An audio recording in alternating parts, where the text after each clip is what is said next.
இயேசு உங்களை நேசிக்கிறார். பிரியமானவர்களே, இந்த நாள் ஆண்டவர் நம்மளோடு பேசும்படி வேதத்திலிருந்து ஒரு 4 வசனங்களை கூட வாசித்து ஆண்டவர் நம்மளோடு இடைபடுகிற காரியத்தை பார்ப்போம். அது யாக்கோபின் புஸ்தகம் 2வது அதிகாரம் 1, 2, 3, 4 வசனங்கள் இப்படியாக சொல்லுகிறது. என் சகோதரரே, மகிமையுள்ள நம்முடைய கர்த்தராகிய இயேசு கிறிஸ்துவின் மேலுள்ள விசுவாசத்தை பட்சபாதத்தோடு பற்றி கொள்ளாதிருப்பீர்களாக. என் சகோதரரே, மகிமையுள்ள நம்முடைய கர்த்தராகிய இயேசு கிறிஸ்துவின் உள்ள விசுவாசத்தை பட்சபாதத்தோடு பற்றி கொள்ளாதிருப்பீர்களாக. ஏனெனில் பொன் மோதிரமும் மினுக்குள்ள வஸ்திரமும் தரித்திருக்கிற ஒரு மனுஷனும் கந்தியான வஸ்திரம் தரித்திருக்கிற ஒரு தரித்திரனும் உங்கள் ஆலயத்துக்கு வரும்போது, மினுக்குள்ள வஸ்திரம் தரித்தவனை கண்ணோக்கி நீ இந்த நல்ல இடத்தில் உட்காரும் என்றும், தரித்திரனை பார்த்து நீ அங்கே நில்லு அல்லது இங்கே என் பாதப்படியிலே உட்கார் என்று நீங்கள் சொன்னால், உங்களுக்குள்ளே பேதகம் பண்ணி தகாத சிந்தனைகளோடு நிதானிக்கிறவர்களாய் இருப்பீர்கள் அல்லவா. பிரியமானவர்களே, ஆண்டவர் சொல்கிற ஒரு ஆலயத்துக்கு வருகிற ஒரு மனிதனை குறித்து இங்கு எழுதப்பட்டிருக்கிறது. ஆலயனை விசாரிக்கிறவராகிய ஆலய போதகரை பற்றி ஒரு காரியம் எழுதப்பட்டிருக்கிறது. உங்கள் ஆலயத்துக்கு வரும்போது நீங்கள் எப்படி நம்ம இருதயம் இருக்கணும் அப்படின்னு சொன்னால், விசுவாசத்தில் பட்சபாதம், அதாவது 2 மனதுள்ளவர்களாய், ஒருவருக்கு ஒரு வாரியம் ஒன்னொருக்கு 2 கண் இருக்கு, 2 கண்ணுமே எப்படி இருக்கணும், அது நல்லா பாதுகாத்துக்கொள்ளணும். அதே போல தான் உங்கள் சர்ச்சுக்கு வருகிற ஒரு மனிதனை, ஒரு ஏழையாக இருக்கலாம், ஒரு பணக்காரராக இருக்கலாம், அங்கு சொல்லப்படுகிற மினுக்குள்ள வஸ்திரம் தரித்து அப்படிப்பட்ட ஒரு மனுஷன் வரா, கந்தையான ஒரு வஸ்திரம் தரித்து ஒரு மனிதன் வருகிறார். ஏன்னா அநேக நேரங்களில் தேவ தூதர்களையும் அனுசரிக்கிறோம் என்பதை மறந்து போய்விடுகிறோம்.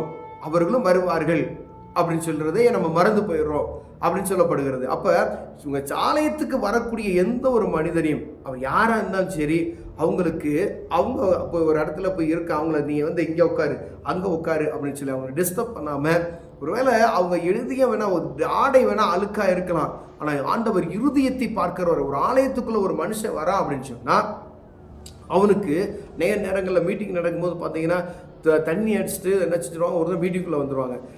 நாங்கள் இப்போ உட்கார வச்சுருப்போம், ஆனால் அது பார்த்துக்கிட்டே இருப்போம். ஏன்னா சண்டை போட்டுறக்கூடாது அப்படின்னு சொல்கிறதுக்கானே அப்படி பார்ப்போம்.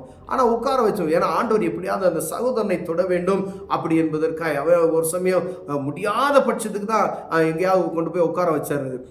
அந்த மாதிரி ஒருவேளை ஆலயத்தில் இது மீட்டிங் நடக்கும்போது நடக்கிற காரியத்தை நான் சொல்லுகிறேன்.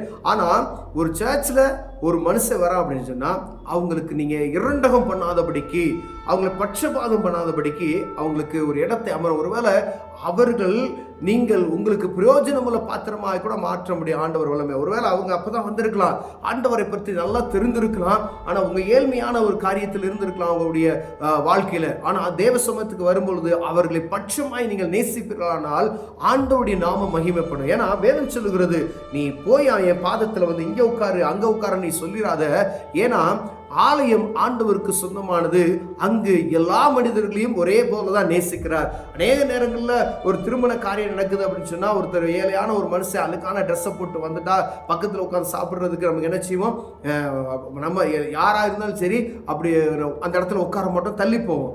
ஆனால் அவங்களுக்குன்னு சொல்லி அவங்கள வரவங்களுக்கு கையில் சாப்பாடை கொடுத்தனால நீங்கள் அனுப்பிச்சி விட்டுறணும், அவங்கள ஏமாத்தாதபடிக்கு அப்படி அந்த காரியத்தை நம்ம நினைத்து கொள்ளணும். ஒருவேளை உட்கார்ந்தவங்களை எந்திரிச்சு வெளியே போ அப்படின்னு சொல்கிற அளவுக்கு அந்த மாதிரி நடத்தாதபடிக்கு அது கவனமாக இருக்கும்படி ஆண்டவர் விரும்புகிறார். அநேக இடங்களில் இது ஒன்றும் செய்ய முடியாத ஒரு காரியமாக இருக்கும். ஆனால் ஆலயத்தினுடைய காரியத்தில் வருகிறவர்களை நாம் பட்சபாதத்தோடு நடத்தாதபடிக்கு ஆண்டவர் நமக்கு ஒரு எச்சரிப்பின் செய்தியாய் கொடுக்கிறார். பிரியமானவர்களே, ஏன்னா அது ஒரு திருமண காரியத்தில் ஒரு இடத்துல அவங்களால உட்காந்து சாப்பிட முடியாது, அதனால அங்க போய் உட்காந்துக்கலாம் இங்கே போய் உட்காந்துக்கலாம் அப்படின்னு நினைப்போம். நீங்க ஆலயத்திலையும் அங்க உட்காரலாம் இங்கே உட்காரலாம், ஏன்னா அங்க தேவ பிரசன்னம் நிரம்பி இருக்குது. ஆடை அழுக்காய் இருந்தாலும் பாருங்க, ஆண்டவர் அவனை சுத்தமாக்குகிறவராய் இருக்கிறார். பிரியமானவர்களே, ஆண்டவர் தரிசனத்தை, யோவானுடைய தரிசனத்தை பார்க்கும்போது தேவதூதர்கள் இவனுடைய ஆலை அடையெல்லாம் மாற்றி நல்ல வஸ்திரங்களை தரி அப்படின்னு சொல்லி ஆண்டவர் என்ன செய்றார், நான் அழுக்கும் கபடு உள்ள மனிதனாக இருக்கு, நான் அவனை பரிசுத்தமாக்குறேன் அப்படின்னு சொல்லி ஆண்டவர் சொல்லுகிற அந்த வசனத்தை நம்ம வாசித்து இருக்கிறோம். அப்ப யாரா இருந்தாலும் சரி பட்சபாதத்தோடு நடத்தாதபடிக்கு வருகிறவர்களை புன்முறுவலோடு அவர்களை ஏற்றுக்கொண்டு ஆலயத்தில் கர்த்தருடைய வார்த்தையை கேட்குவதற்கு அமரச் செய்வோமானால் ஆண்டவர் நாம மகிமைப்படும் பிரியமானவர்களே. ஏன்னா எளிமையானவர்களை ஆண்டவர் விரும்பி நேசிக்கிறார். பாருங்க, குஸ்தரோகியா இருந்த ஒரு மனிதனை தேடி ஆண்டவர் கடந்து சொல்லுகிறார். ஒருவேளை நம்ம இந்த பூமியில இருக்கக்கூடிய எந்த ஒரு மனுஷனோ அப்படிப்பட்டதான போய் சுவிசேஷத்தை சொல்வது அன்னை தரசாலமா என்ன செய்வாங்களாம், அவங்களுடைய இந்த குஸ்தரோகிகளுக்கு அந்த இடத்துல எல்லாம் கிளீன் பண்ணி அவங்கள அவ்வளோ பாதுகாப்பா வச்சாங்களாம். இன்னைக்கு வரைக்கும் அவங்க என்ன செய்யறாங்க, பேசப்படுகிறாங்க. ஏன்னா அவங்க அப்படி கடவுளுடைய நாம மகிமைப்படணும்னு சொல்லி அவங்க தன்னையே அவங்க ஒப்பு கொடுத்து அப்படி ஒரு காரியத்தை செய்தார். ஆனா இந்த நாட்கள்ல அப்படிப்பட்டதை ஏழ்மையாய் ரோட்ல விழுந்து கிடக்கிற ஒரு மனிதனை தூக்குவதற்கு நமக்கு இருதயமற்றவர்களாய் நாம் காணப்படுகிறோம். ஆனா ஆண்டவர் அப்படிப்பட்ட மனிதர்களையே நோக்கி போனார். எங்க பலவீனப்பட்டு ரோட்ல விழுந்து கிடக்கிறார், பெதஸ்தா என்ற ஒரு குளம் இருந்தது, அங்க ஆண்டவர் தேடி போறார். அங்கு ஏகப்பட்ட நோயாளிகள் படுத்து கிடந்தார்கள், எப்ப குளம் கலங்கும் என்கிறதுக்காய். ஆனா எல்லாரும் படுத்தாங்க, ஏழை படுத்தா, பணக்காரன், பல வருஷம் 38 வருஷம் வியாதி உள்ள மனிதன் படுத்திருக்கிறான். அவனை பார்த்து தான் ஆண்டவர் சொன்னாரு வா அப்படின்னு சொல்லி கூப்பிடுறாரு. அப்ப நம்ம எங்க இருக்கக்கூடிய ஏழ்மையான மனிதர்களை பார்த்து நம்ம அசாதாரணமா நினைச்சிடக்கூடாது. ஆண்டவர் பாருங்க, தேவாலயத்துக்கு வரக்கூடிய எல்லா ஜனங்களையும் நின்று ஒரு இடத்துல பார்க்கிறாரு. அங்கு ஒரு விதவி தாய் அப்படின்னு சொல்லப்படுகிறது, ஏழ்மையான ஒரு தாய் 2 பைசா காணிக்கை தட்டுல காணிக்கை போடுகிறதை ஆண்டவர் பார்க்கிறார். அப்ப சொல்றாரு, அங்கெல்லாம் செல்வந்தர்கள் வராங்க, பயங்கரமான கோடீஸ்வரர்கள்லாம் வந்திருக்கிறாங்க.